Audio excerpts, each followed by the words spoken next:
മദ്രസിൽ നിന്ന് ഭയങ്കര ക്ലാസ്, തഹജ്ജുദിൻ്റെ വിത്തറിൻ്റെ ഒക്കെ പ്രാധാന്യമൊക്കെ കുട്ടി എഴുതി പാസ്സായി വന്നേക്കണ്. വാപ്പ സുബൈക്ക് പള്ളിക്കും കൂടി പോകണില്ലെങ്കിൽ ഞാൻ പറഞ്ഞത് ഈ മദ്രസ കൊണ്ട് എന്തൊരു കാര്യമുള്ളതെന്ന് ഞാൻ ചോദിക്കണത്. ഈ മദ്രസ് കൊണ്ട് എന്തൊരു പ്രയോജനമാണുള്ളത് എന്താ പറയുക? അപ്പോൾ ആ അറിവ് കിട്ടൂലേ ചോദിക്കൂടൂ? ആ അറിവ് കിട്ടൂലേ? എന്നാൽ ഞങ്ങൾക്ക് പറഞ്ഞുതരാം അറിവിൻ്റെ കാര്യം. അതായത് ഒരു മദ്രസയിൽ കുട്ടികളെയൊക്കെ ഇൻ്റർവെല്ലിന് വിട്ടിരിക്കുകയാണ് മദ്രസയിൽ. ഇപ്പോൾ ഇൻ്റർവെല്ലിന് വിട്ട് മദ്രസയിൽ ഈ കുട്ടികളെ ഇൻ്റർവെല്ലിൽ മൂത്രമൊഴിക്കാൻ വേണ്ടി പോകുമ്പോൾ ചെറിയ പെൺകുട്ടികളാണ്. അപ്പോൾ ആ മൂത്രമൊഴിക്കാൻ പെൺകുട്ടികൾ പോകുന്ന ആ ഭാഗത്ത് എന്താണ് ഒരു ഉസ്താദ്, പഠിപ്പിക്കുന്നൊരു ഉസ്താദ് തെറ്റായി ആ കുട്ടികളെ നിരീക്ഷിക്കുന്നുണ്ടോ എന്ന് ഒരു ചെറിയൊരു പെൺകുട്ടിക്കൊരു സംശയം. ബാത്റൂമിൽ പോയ ഒരു പെൺകുട്ടിക്കൊരു സംശയം.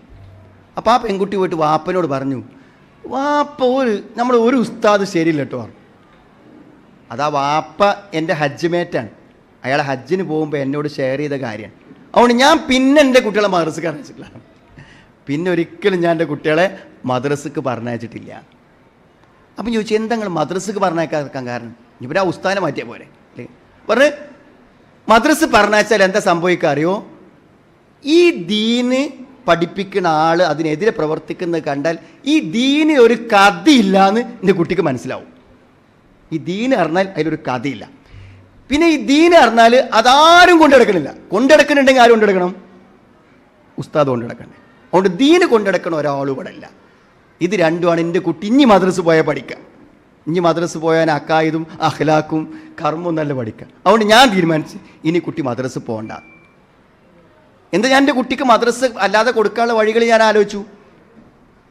അതൊക്കെ ചെറിയ കാഴ്ചപ്പാടല്ല, നമ്മൾ ചിന്തിക്കും അങ്ങനെ. അപ്പോൾ ദീനില്ലാത്തവൻ ദീൻ പഠിപ്പിച്ചാൽ ഈ ദീനൊരു കഥയുമില്ലെന്ന് ആര് മനസ്സിലാക്കും? കുട്ടികൾ മനസ്സിലാക്കും. ഈ ദീൻ ആർക്കും കൊണ്ടു കിടക്കാൻ സാധ്യമല്ലെന്ന് ആ കുട്ടികൾ ജീവിതത്തിൽ പഠിക്കും. കൊണ്ടടക്കുകയാണെങ്കിൽ ഈ പള്ളിക്കത്തെ ഖത്തീബ് കൊണ്ടെടുക്കണ്ടേ, അല്ലെങ്കിൽ ഇപ്പം മദ്രസത്തെ ഉസ്താദ് കൊണ്ടെടുക്കണ്ടേ എന്ന് പഠിക്കും. അതുകൊണ്ട് സുഹൃത്തുക്കളെ, പഠിപ്പിക്കാൻ അറിഞ്ഞാൽ മാത്രം പോരാ, ആ ഉസ്താദന്മാർ മാതൃകയല്ലെങ്കിൽ നമ്മുടെ കുട്ടികൾ മതവിരുദ്ധരാകും, മതത്തിൻ്റെ എതിരാളികളാവും. നമ്മളെ സംബന്ധിച്ചിടത്തോളം അത് ഞാൻ പറഞ്ഞത് രക്ഷിതാക്കൾ. അപ്പോൾ രക്ഷിതാക്കൾ നമ്മൾ വീട്ടിൽ നിൽക്കുമ്പോൾ നമ്മൾ ഫോൺ ഇങ്ങനെ നോക്കിക്കുക. അപ്പോൾ കുട്ടി വാങ്ങുന്നിട്ടേ നമ്മൾ ഫോൺ വെച്ചാൽ നോക്കും. നമ്മൾ നോക്കിയത് എന്തെങ്കിലും വേണ്ടാത്തരാണെന്ന് ആ കുട്ടി കണ്ടാൽ പിന്നെ നിങ്ങൾ വാപ്പയല്ല, ആ കുട്ടിക്ക് നിങ്ങളെ വാപ്പയായി കാണാൻ ഒരിക്കലും പറ്റൂല, ഒരിക്കലും പറ്റൂല. നിങ്ങളങ്ങനെ ചിന്തിച്ചിട്ടുണ്ടോ എനിക്കറിയില്ല. നിങ്ങൾ ഏതെങ്കിലും ഒരു വേണ്ടാത്തൊരു ചിത്രമോ അല്ലെങ്കിൽ ഏതെങ്കിലും പെണ്ണ് തുണയിച്ചിട്ട് ഇങ്ങനെ ഫോട്ടോ ഒക്കെയാണ് നിങ്ങൾ കാണുന്നത് എന്ന് ആ കുട്ടിക്ക് തോന്നിക്കഴിഞ്ഞാൽ ആ കുട്ടി പിന്നെ നിങ്ങൾ വാപ്പല്ല, ആ കുട്ടിക്ക് വാപ്പല്ല എന്ന് വിചാരിച്ചോളൂ. കാരണം നിങ്ങളെ വാപ്പയായി കാണാൻ ആ കുട്ടിക്ക് ഒരിക്കലും പറ്റൂല.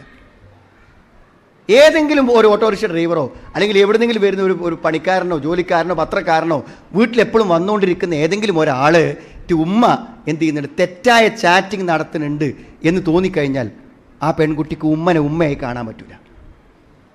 ഈ സ്കൂളിൽ മാഷ് കൈസനോട് പറഞ്ഞാൽ സ്കൂളിൽ അധ്യാപകനാണ്. അപ്പോൾ ഈ സ്കൂളിൽ അധ്യാപകൻ ഒരു കുട്ടി ഇങ്ങനെ ടെൻഷനായിട്ടിരിക്കണം. അപ്പോൾ കൗൺസിലിംഗ് റൂമിൽ വിളിച്ചിട്ട് ഓളോട് ചോദിച്ചു. ഓൾ പറഞ്ഞു, വാപ്പ ഗൾഫിലാണ്, ഉമ്മ രാത്രി ഉറങ്ങലില്ല, ഉമ്മക്ക് എന്താണ് ഏതോ ഓരോരുത്തരും ചാറ്റിംഗ് ആണ് പണിയെന്നാണ്. ഞാൻ അറിഞ്ഞത് ഉമ്മക്ക് ഒരിക്കലും അറിയില്ല. പക്ഷെ എനിക്ക് അതോടുകൂടെ എൻ്റെ പഠനവും എല്ലാ കാര്യവും തകരാറായി.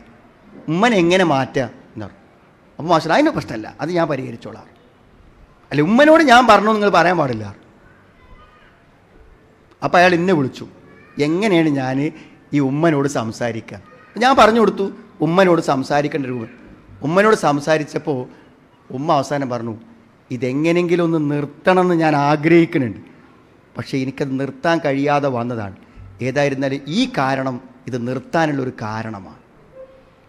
നിങ്ങൾ ധൈര്യമായിട്ട് പറഞ്ഞോളിയും, ഇനി ഉമ്മൻ്റെ അടുത്ത് അങ്ങനെ ഒന്നും കാണൂല എന്ന് ധൈര്യമായിട്ട് പറഞ്ഞോളിയും. നിങ്ങൾ ആലോചിച്ച് നോക്കണം, നമ്മൾ ജീവിക്കുന്ന ലോകവും നമ്മുടെ കുട്ടികളുടെ അവസ്ഥയും നമ്മൾ.